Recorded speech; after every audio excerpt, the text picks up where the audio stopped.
أعوذ بالله من الشيطان الرجيم. بسم الله الرحمن الرحيم. اللهم صل على سيدنا ومولانا محمد صاحب التاج والمعراج والبراق والعلم، دافع البلاء والوباء والقحط والمرض والعلم.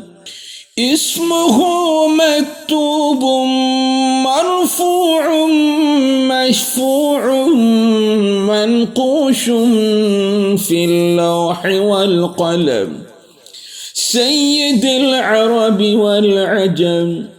جسمه مقدس معطر مطهر منور في البيت والحرم، شمس الضحى بدر الدجى صدر العلا نور الهدى كهف الورى مصباح السلم، جميل الشيم شفيع الأمم صاحب الجود والكرم.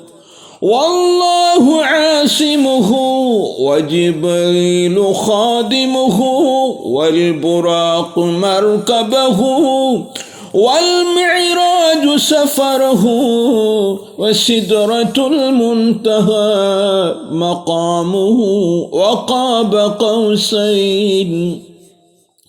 مطلوبه والمطلوب مقصوده والمقصود موجوده، سيد المرسلين خاتم النبيين شفيع المذنبين أنيس الغريبين، رحمة للعالمين راحة العاشقين مراد المشتاقين، شمس العارفين سراج السالكين مصباح المقربين،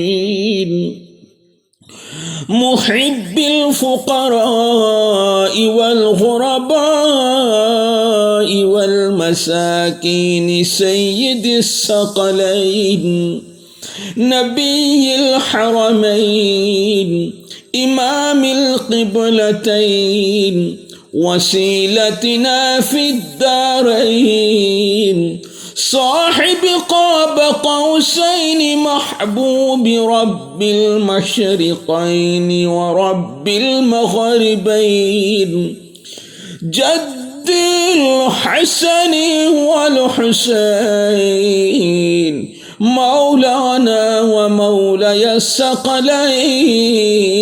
أبي القاسم محمد بن عبد الله نور من نور الله.